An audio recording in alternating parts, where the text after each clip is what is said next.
What's going on? It is Tuesday, June 7th, 2022. I'm headed to the W2. Got to get that money, Sunday. Let's do it. So, it rained last night, so I didn't get to cut the grass. So I decided to make some cash.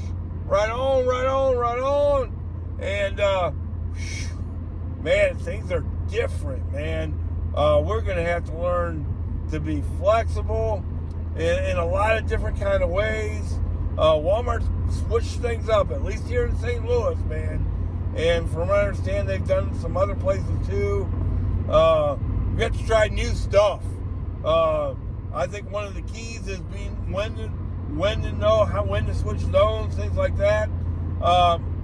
Let's just talk about it. My job is way on the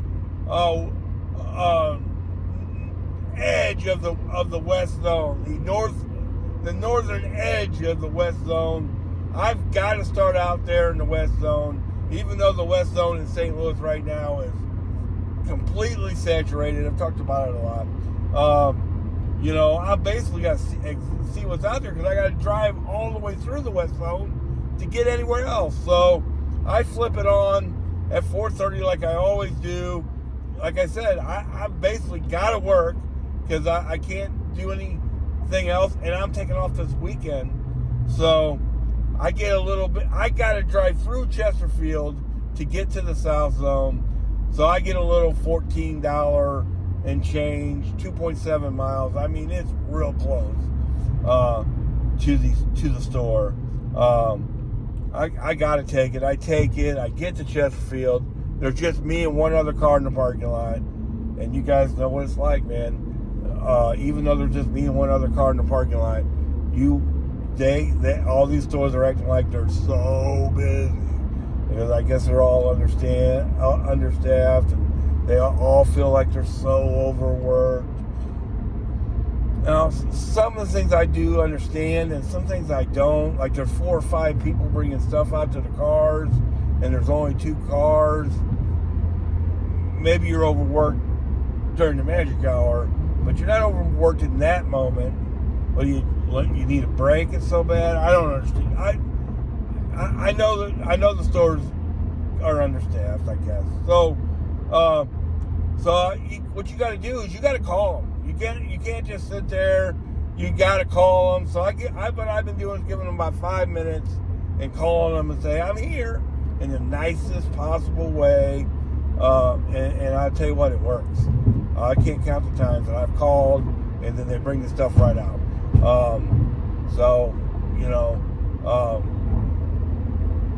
Give them a call. Be nice. And then when they come out to your car, be even nicer. And help them the whole 9 yards. So I get out of Chesterfield. I'm delivering on Wild Horse Creek Road. Of course, the first order I get is a .com order way back in St. Peter's. I'm not going to do that. Now, I kind of jumped the gun a little bit. I should have waited to see what Eureka had. Because that's all I'm getting right now is Chesterfield and Eureka deliveries. That's it. Out of the West Zone. Or maybe some .com orders out of St. Charles. But no straight up orders at all. No straight up orders from Bridgeton. Those are great. No straight up orders from St. Charles. No straight up orders from St. Peter's. And now the Winslow and O'Fallon, that's a whole nother zone. So you're never going to get those unless you go to that zone, which is just way out of the way, unless I knew I could make some money. But I kind of jumped the gun a little bit, to be honest. I went straight, and I was going to go to the South Zone. As I'm switching to the South Zone, I get an order from Eureka, $37, two deliveries. Yeah, I'm going to do that. So, even though I've switched to the South Zone, I take the Eureka delivery, which is in the West Zone. That's where we're at right now, people. And I thought I switched back to the West Zone after that happened, but I guess I didn't because I would have just seen what else was in Eureka, of course. So I get to Eureka, 30-minute wait. I don't think anybody came out for like 15, it seemed like. And then they started coming out. Maybe they were on a 15-minute break, all of them at once. I'm not trying to complain about the loaders, I'm just giving you what's going on. And, you know, a lot of them are just kids, you know. So you got to spur them a little bit. I tried to call the Eureka store twice within that first 15 minutes. They didn't even answer the phone. But I got out of there in about 30 minutes. I hope that's not the norm. Blah, blah, blah. So I knock out the $37. I still think I thought I went back to the West Zone. No, I'm in this. I'd already gone to the South Zone. And sometimes you just got to get lucky, right? Because right behind that $37 delivery, I got offered a $36 delivery from High Ridge, which is in the South Zone. There's a highway that goes right, Highway W, goes right to Highway 30 out of Eureka, right on, right on, right on. It's still a little bit of a jaunt. It's a jaunt from Chesterfield to Eureka. It's a jaunt from Eureka to High Ridge, but guess what? It's okay for me because I live on the other side of all that. So it's like just going home for me, not exactly en route, but it's not that big a deal for me. For other people, it would be. It just would be. When you live out in the country like I do, you know, that's one advantage, that all the stuff is kind of on my way home. So I get to High Ridge. Now all of a sudden I'm starting to have a good day. I have the $14 delivery. I only took that because I have to drive by that store. Trust me. It's not. And I was in the middle of no man's land, which means that I was past. It was 4:30, right? So I'm past the magic hour. You know, when they hand out the curbside deliveries on the hour, every hour. So you basically at that point gotta take what you can get. You know, that's 4 something a mile. You know, it's not horrible. Almost 5, so you know it's not horrible. So I take the Chesterfield. That leads to $37 Eureka delivery. I can't count the times, people. This is the fast break strategy. Taking the $14 2.7 mile that leads to a $37 delivery, and then on top of that, the High Ridge delivery paid $36. So all of a sudden now I've made $87 on 3 deliveries. You know, then there's another High Ridge delivery that pays $24. So now I'm way over $100. And then boom, there's a Fenton delivery that pays $28. That goes on Highway 21. All this stuff's on my way home. The highway that I turn off on to go home is what? I used to 21 and 55. It was on 21.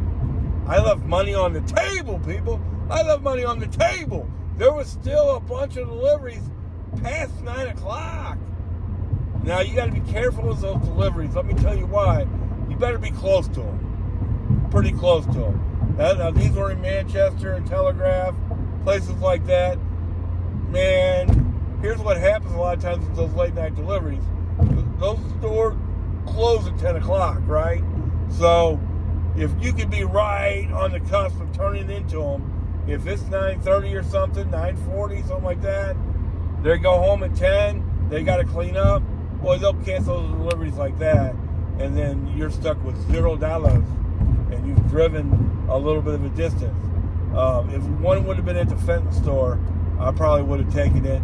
If I would have been a little closer to 270, I probably would have taken something. But I was just too far away. I was at least 15 minutes away from either place, and I wasn't going to get home till 11 anyway, so I just didn't want to risk it. And I had a good night, $140 in 3.5 hours on a night that started out pretty lame. $14 delivery followed by a 30-minute wait at another store. As you can imagine, while I was waiting for 30 minutes at Eureka store, I was like, man, I should have just went home, you know. But then, boom, boom, boom, baby, 36, 24, 28, and that was 37. So those 4 deliveries, 37, 36, 24. The 24 delivery went 4.7 miles. Let's get real transparent. They're on the same street. The deliveries are on the same street. So 37, 36, 24, 28, boom, boom, boom. They had deliveries left, and they paid $28, $30, man. Now I look back at that and think, why should I have done that? I don't know. What happens is you learn from experience. There was another night where I was pulling into the Manchester store, about 9:30, 9:40, and as I was pulling in, they canceled it. So I'm a little gun shy about taking those late night pickups unless I'm right next to the store. I'm not driving a long way just to make nothing, right? So it is what it is. $140 for 3.5 hours, and I started out at work. So you can make the case that it's really only 3 hours, but blah blah blah. So a really good Monday night. So the new zones, man, I'm making more money. It seems weird though. It just seems weird. Last night was real tip dependent. I only made $64 in guaranteed money. That means $76 I'm supposed to get in tips today. Now, Saturday, I made $499. That was $140 in tips. $145 to be exact, and it all came in. So we'll see if today I'll be a similar situation. I'm skeptical. I had another trailer park delivery. I'm not bad-mouthing trailer parks. The deliveries are awkward. Like the porches are always like the porch I delivered to last night was only about this wide, and they had a screen door. So there's very little room to put any groceries on the porch. So I had to put them down the steps. It was 70 items or something. I couldn't even get them all on the steps. I had to put some of it on the ground. As I mentioned, it had rained. Who knows? I did knock on the door because I was hoping it would come out and grab some of the stuff as I was putting it on the stairs. That way I could put some more stuff on the stairs. And that how that goes. That rarely happens. People don't want contact with you. And quite honestly, I don't want contact with them. But the porch situation cost me $15 the other night, where they had a piece of plywood blocking the porch. I guess that was my fault. I guess on a no contact delivery, I should make contact. That's kind of what I tried last night, and of course they didn't want no part of that. Blah blah blah. So sometimes you just can't win for losing. I gotta admit, I'm encouraged a little bit and kind of worried at the same time.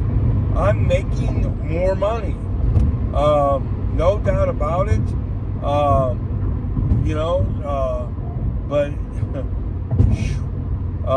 in the middle of that $500 day on Saturday, boy, things got pretty crazy as far as the kind of deliveries I was getting offered.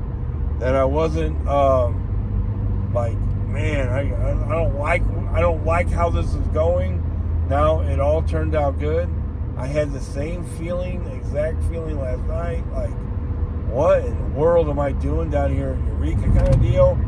But then again, it just turned out okay. So, I'm a big believer in got to keep the faith. Just roll with the punches. All those numbers are going to come out at the end. But I guess change is hard. A lot of complaints on social media. There's supposedly some kind of glitch that's stopping us from getting shopping and delivery orders. I'm buying into that. There don't seem to be very many, and the stores seem to be just completely overwhelmed. And a lot of people complaining about the new zones. Well, move. Even with the price of gas, to move, if you've got a economical car, it still only costs you $5 to go 30 miles. Now, these two switches that I made last night, let's say I went to Eureka from Chesterfield. That cost me $250 for $37. I was going to have to drive part of that way to get home anyway.